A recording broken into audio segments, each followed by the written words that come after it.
శ్రీ గణేశాయ నమః. శ్రీ సరస్వత్యై నమః. శ్రీ గురుభ్యో నమః.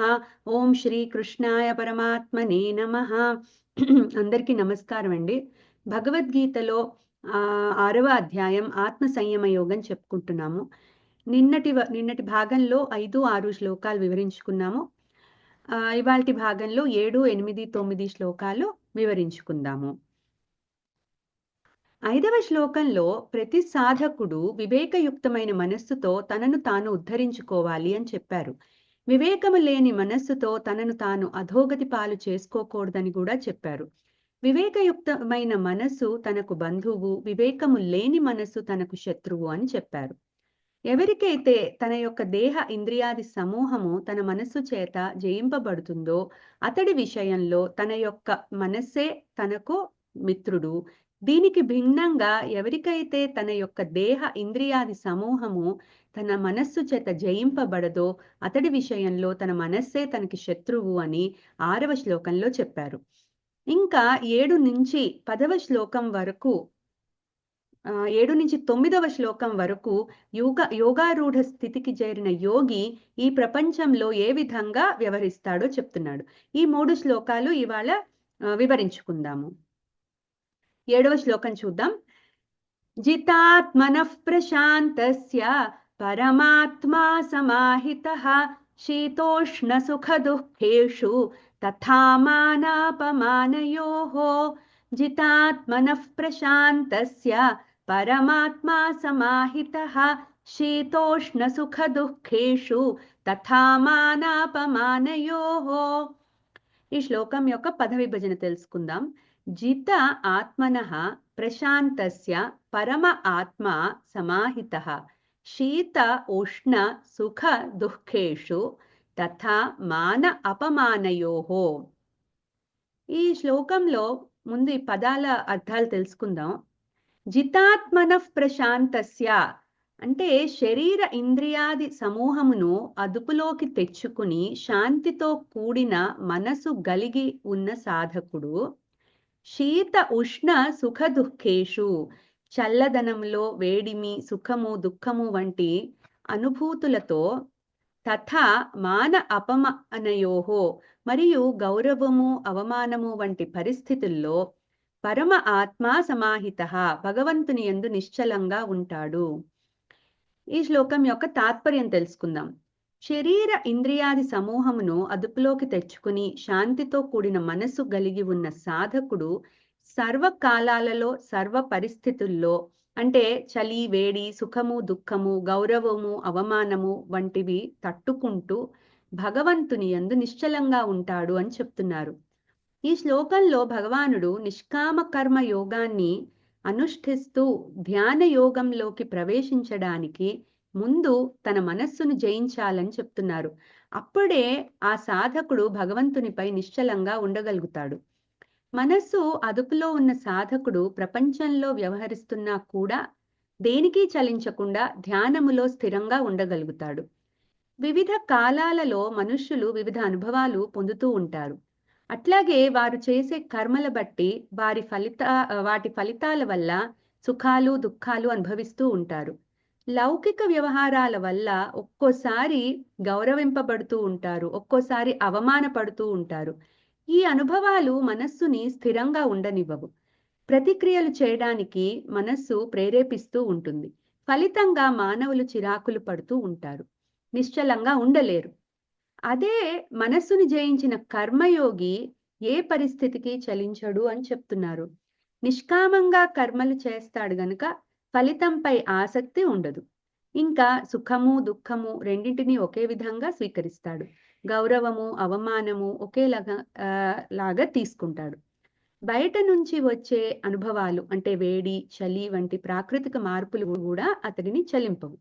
ఇవన్నీ వచ్చిపోయే తత్వము గలవని తెలుసుకుంటాడు గనుక వాటిని మనస్సు దాకా వెళ్ళనివ్వడు. ఇట్లా మనస్సుని జయించి శాస్త్రజ్ఞానము సహాయంతో తనలోనే ఆత్మ రూపంలో ఉన్న పరమాత్మపై ధ్యాస నిలిపి ధ్యానం చేయగలుగుతాడు. సాధన పెరిగే కొద్దీ యోగారూఢ స్థితికి చేరతాడు. ఆ పైన అనుభవ జ్ఞానము లభించి క్రమంగా పరమాత్మని తనలోనే దర్శించగలుగుతాడు. ధ్యానము నిలిచి ఇవన్నీ సాధ్యపడాలంటే మన వంటి సాధకులు కూడా నిష్కామంగా కర్మలు చేయడానికి ప్రయత్నిస్తూ భక్తి మార్గంలో ఉంటూ మన గురువు యొక్క రూపాన్ని గాని ఇష్టదేవతా స్వరూపాన్ని గాని మనసులో నిలుపుకొని సాధన చేయొచ్చు. ఏదో ఒక ఉపాయంతో మనస్సు యొక్క చంచలత్వాన్ని తట్టుకొని ముందుకు సాగాలి. ఇదే భగవంతుడి బోధ. నిశ్చల మనస్సే ధ్యాన మార్గానికి అసలు సోపానమని చెప్తూ 8వ శ్లోకంలో అనుభవ జ్ఞానము పొందిన యోగి ఏ విధంగా లౌకిక ప్రపంచంలో వ్యవహరిస్తాడో ఇంకొన్ని విషయాలు చెప్తున్నారు. 8వ శ్లోకం చూద్దాం. జ్ఞాన విజ్ఞాన తృప్తాత్మా కూటస్థో విజితేంద్రియః యుక్త ఇత్యుచ్యతే యోగి సమలోష్టాశ్మకాంచనః. జ్ఞాన విజ్ఞాన తృప్తాత్మా కూటస్థో విజితేంద్రియః యుక్త ఇత్యుచ్యతే యోగి సమలోష్టాశ్మకాంచనః. ఈ శ్లోకం యొక్క పద విభజన చూద్దాం. జ్ఞాన విజ్ఞాన తృప్త ఆత్మ కూటస్థః విజిత ఇంద్రియః యుక్త ఇతి ఉచ్యతే యోగి సమలోష్ట అశ్మ కాంచనః. ఈ శ్లోకం యొక్క పదాలకు ముందు అర్థాలు తెలుసుకుందాం. జ్ఞాన విజ్ఞాన తృప్తాత్మ, శాస్త్ర జ్ఞానము అనుభవ జ్ఞానముతో తన ఆత్మయందే తృప్తి పొందేవాడు. కూటస్థః విజిత ఇంద్రియః, అన్ని ఇంద్రియాలను జయించి ఏ వికారాలు లేకుండా నిశ్చలంగా ఉన్న మనసు కలిగి ఉండి. సమలోష్ట అశ్మకాంచనః, మట్టిగడ్డ రత్నపురాయి బంగారము వీటన్నింటిని యందు సమదృష్టి కలిగి ఉండి. ఇక్కడ లోష్ట అంటే మట్టిగడ్డ, అశ్మ అంటే రత్నము, కాంచన అంటే బంగారము. యుక్త ఇతి ఉచ్యతే యోగి, జ్ఞానయోగి యోగారూఢుడని చెప్పబడుతున్నాడు. అన్ని ఇంద్రియాలను జయించి ఏ వికారాలు లేకుండా నిశ్చలంగా ఉన్న మనసు కలిగి ఉండి శాస్త్ర జ్ఞానము అనుభవ జ్ఞానంతో తన ఆత్మయందే తృప్తి పొందే యోగి మట్టిగడ్డను ఒక రత్నపురాయిని బంగారమును సమదృష్టితో చూస్తాడు. అటువంటి యోగి యోగారూఢుడని చెప్పబడుతున్నాడు. ఈ శ్లోకంలో భగవానుడు ధ్యానములో ఉచ్చస్థితికి చేరిన యోగి యొక్క స్థితి చెప్తున్నారు. ఇటువంటి యోగి నిష్కామంగా కర్మలు ఆచరిస్తూ శాస్త్ర జ్ఞానంతో విచారణ చేస్తూ ధ్యాన అభ్యాసము చేస్తూ కొంతకాలానికి అనుభవ జ్ఞానము పొందుతాడు. పరమాత్మను తనలోనే దర్శిస్తాడు. అనుభవ జ్ఞానము పొందిన యోగి తనయందే తృప్తి చెందుతూ ఉంటాడు. అతను తృప్తి చెందడానికి బయట వస్తువులు ఏమీ అక్కర్లేదు. తనయందే తను రమిస్తూ ఉంటాడు. సో విలువలు ఇటువంటి యోగికి అంటే వస్తువుల యొక్క విలువలు ఇటువంటి యోగి మనసుతో పాటు ఇటువంటి యోగి అతడి మనసుతో పాటు ఇంద్రియాలను కూడా శ్రమ లేకుండా అదుపులోకి తెచ్చుకోగలుగుతాడు. ఇంద్రియాల మీద అదుపు ఉంటుంది గనుక ఇంద్రియ చాపల్యం వల్ల ఏర్పడే భౌతికమైన విలువలన్నీ నిస్సారమైపోతాయి. అంటే ఇంద్రియాల నుంచి మనము గ్రహించే విషయాలు ఏవైతే ఉంటాయో వాటి విలువలు అతనికి పట్టవు. ఇక్కడ భగవానుడు 3 ప్రాపంచిక వస్తువులకు ఉండే విలువ ఏ రకంగానూ ఈ యోగిని చలింపలేవని చెప్తున్నారు. ఇటువంటి యోగి ఏ విలువ లేని మట్టిగడ్డను, కొద్దిగా ఎక్కువ విలువ గల బంగారమును, అతి విలువైన వజ్రమును ఒకే విధంగా చూస్తాడు. వాటి విలువలు అతడికి పట్టవు. అన్నింటినీ సమదృష్టితో చూస్తాడు. ఇదే విధంగా ప్రాపంచిక వస్తువుల యందు ఎటువంటి వ్యామోహము సంగము లేకుండా ఇదే ప్రపంచంలో జీవన్ముక్తుడై వ్యవహరిస్తాడు. ఇహలోక పరలోక విషయ సుఖాల మీద పూర్తిగా చాపల్యం లేకపోవడం వల్ల ఆ యోగి నిర్వికార స్థితిని పొందుతాడు. తన చుట్టూ ఎన్ని కార్యకలాపాలు జరుగుతున్నా నిశ్చలంగా ఉంటాడు. ఈ విషయాన్ని కూటస్థః అనే పదంతో చెప్తున్నారు. ఈ స్థితికి చేరుకున్న యోగి అసలైన యోగారూఢుడు అనబడతాడు అని భగవానుడు చెప్తున్నారు. యోగారూఢ స్థితిలో ఇది 2వ స్థాయి. మొదటిది జ్ఞాన మార్గంలో ఒక స్థాయికి చేరాక కర్మలను అధిగమిస్తాడని 4వ శ్లోకంలో చెప్పుకున్నాము. అది మొదటి స్థితి. ఇది 2వ స్థితి. ఇవన్నీ సాధకులకు వారిని వారు పరిశీలించుకోవడానికి ఉపయోగపడతాయని గుర్తుపెట్టుకోవాలి. పూర్తి నిర్వికార స్థితికి వెళ్ళినప్పుడు కర్మ, ధ్యాన, జ్ఞాన యోగాలన్నీ పరిపక్వమవుతాయని భగవానుడు చెప్తున్నారు. 9వ శ్లోకంలో ఇటువంటి యోగి ప్రపంచంలోని ఇతర మనుష్యులతో ఏ విధంగా వ్యవహరిస్తాడో 9వ శ్లోకంలో చెప్తున్నారు. 9వ శ్లోకం చూద్దాం. సుహృన్మిత్రార్యుదాసీన మధ్యస్థద్వేష్య బంధుషు సాధుష్వపి చ పాపేషు సమబుద్ధిర్విశిష్యతే. సుహృన్మిత్రార్యుదాసీన మధ్యస్థద్వేష్య బంధుషు సాధుష్వపి చ పాపేషు సమబుద్ధిర్విశిష్యతే. ఈ శ్లోకం యొక్క పద విభజన తెలుసుకుందాం. సుహృత్ మిత్ర అరి ఉదాసీన మధ్యస్థ ద్వేష్య బంధుషు సాధుషు అపి చ పాపేషు సమబుద్ధి విశిష్యతే. ఈ శ్లోకం యొక్క పదాలకు అర్థం చూద్దాం.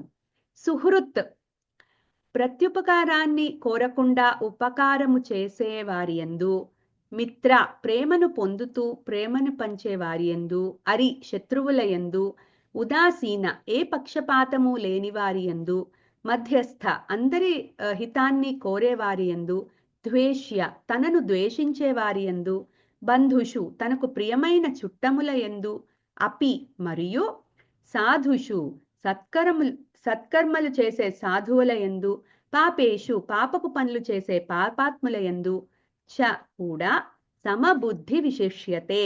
సమత్వ దృష్టి కలిగి ఉన్నవాడు గొప్ప యోగి. ఇంకా ఈ శ్లోకం యొక్క తాత్పర్యం చూద్దాం.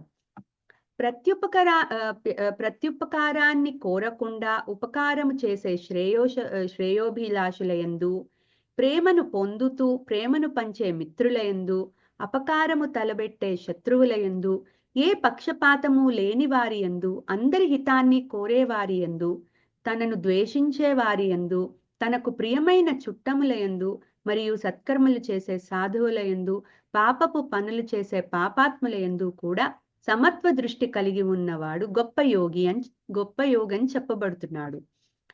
ఈ లోకంలో ఒక జ్ఞాని మనుషులతో ఏ విధంగా వ్యవహరిస్తాడో చెప్తున్నారు. పైన శ్లోకంలో చెప్పినట్టు సమస్త వికారాలను త్యజించిన యోగి అందరి యందు సమత్వ దృష్టి కలిగి ఉంటాడని ఈ శ్లోకంలో ఇంకొకసారి చెప్తున్నారు. మనుష్య జాతి ఒకటే అయినా మనుష్యులలో నానా రకమైన భేదాలు కనిపిస్తాయి. ఈ భేదాలకు దేహము, మనస్సు, గుణము, విశ్వాసము కారణం. ఆ భేదాల వల్ల కొందరు అందంగా, కొందరు అందవిహీనంగా, కొందరు మధ్యస్థంగా, కొందరు మంచివాళ్లగా, అలాగే కొందరు చెడ్డవాళ్లగా, కొందరు మధ్యస్థంగా కనిపిస్తారు. వేరువేరు విశ్వాసాల వల్ల కూడా మనుష్యుల మధ్య భేదాలు ఉంటాయి. భేదాలు వేటి వల్ల ఏర్పడినా వాటి వల్లనే ఇద్దరి మధ్యలో అనుభవాలు మారుతూ ఉంటాయి. ఒకరితో స్నేహం ఏర్పడితే ఒకరితో శత్రుత్వం ఏర్పడుతుంది. ఒకరితో అనుబంధం ఆనందం కలిగిస్తే మరొకరితో అనుబంధం బాధ కలిగిస్తుంది. ప్రపంచంలో వ్యవహరించేటప్పుడు ఇన్ని వైషమ్యాలు మనం చూస్తూ ఉంటాము. కానీ ఒక యోగి అందరిలోనూ ఒకే విధంగా వ్యాపించి ఉన్న పరమాత్మను మాత్రమే చూస్తాడు. ప్రపంచంలో కనిపించే ఈ భేదాలన్నీ వారి వారి గుణాల బట్టి, కర్మల బట్టి వచ్చేవే గాని వారిలో ఉన్న ఆత్మకు ఇవేవి పట్టవు. అది నిర్వికారంగానే ఉంటుంది. వేటికి ఏ విధంగానూ అంటుకోదు. ఆత్మ చైతన్యం దేశకాలాలకు అతీతంగా ఉంటూ అందరినీ నడిపిస్తుంది అన్న జ్ఞానంతో ఉంటాడు. అందుకని అందరినీ సమత్వ దృష్టితో చూస్తాడు. 5వ అధ్యాయం 18వ శ్లోకంలో కూడా ఒక జ్ఞాని సమత్వ దృష్టితో ఉంటాడని చెప్పారు. అదే విషయాన్ని మళ్ళీ ఇక్కడ నొక్కి చెప్తున్నారు. సమత్వ దృష్టి ఉన్నప్పుడే యోగికి దేహ మనోగుణాదుల మీద దృష్టి తగ్గిపోతుంది. ఇటువంటి సమదృష్టి యోగికి ధ్యానములో నిలకడ సాధించడానికి చాలా అవసరము. లేదంటే ఈ భేద దృష్టి అతడి మనసుని కలవరపరిచి ధ్యాన నిష్ట తగ్గిచ్చేస్తుంది. సమత్వ దృష్టితో ధ్యాన యోగంలో ఉచ్చస్థితికి వెళ్ళిన యోగి గొప్ప యోగి అని విశిష్యతే అనే పదంతో చెప్తున్నారు. ఇక్కడ మనం ఒకటి గుర్తు పెట్టుకోవాలి. కర్మయోగము, ధ్యాన యోగము, భక్తి, కర్మ సన్యాస యోగము, చివరకు జ్ఞాన యోగము అన్నీ ఒకదానికొకటి అనుసంధానం చేసుకోవాలి. ఏది కూడా దానికదే స్వతంత్రంగా ఉండదు. జ్ఞాన యోగానికి రావాలంటే సాధకులు ఈ దశలన్నీ దాటుకుంటూనే రావాలి. ఈ విషయం అర్థం అవడానికే భగవానుడు జ్ఞాని యొక్క లక్షణాలను మధ్యలో వివరిస్తూ ఉంటారు. లక్ష్యం మీద ధ్యాస పోకుండా బోధిస్తున్నారు. ఈ విషయం ఎప్పుడూ గుర్తుపెట్టుకోవాలి. కర్మయోగాన్ని పునాదిగా చూపిస్తూ జ్ఞానయోగాన్ని ఎలా అందుకోవాలో చెప్తున్న విషయాలు ఇక్కడితో ముగించి 10వ శ్లోకం నుండి 32వ శ్లోకం వరకు ధ్యానయోగ సాధన గురించి వివరిస్తారు. ఇవన్నీ వచ్చే భాగాలలో తెలుసుకుందాము. ఇంకా చాలండి. ఒకసారి ఈ 3 శ్లోకాలను చదువుకుని ఇవాటికి ముగించుకుందాము. जितात्मनः प्रशान्तस्य परमात्मा समाहितः शीतोष्णसुखदुःखेषु तथा मानापमानयोः ज्ञानविज्ञानतृप्तात्मा कूटस्थो विजितेन्द्रियः युक्त इत्युच्यते योगी समलोष्टाश्मकाञ्चनः सुहृन्मित्रार्युदासीन मध्यस्थद्वेष्य बन्धुषु साधुष्वपि च पापेषु समबुद्धिर्विशिष्यते. చాలండి. జ్ఞానానందమయం దేవం నిర్మలస్ఫటికాకృతిం ఆధారం సర్వవిద్యానాం హయగ్రీవముపాస్మహే. ఏతత్ ఫలం శ్రీ సద్గురు దివ్య చరణారవిందార్పణమస్తు. సర్వం శ్రీకృష్ణార్పణమస్తు. ధన్యవాదాలండి. మళ్ళీ కలుసుకుందాము.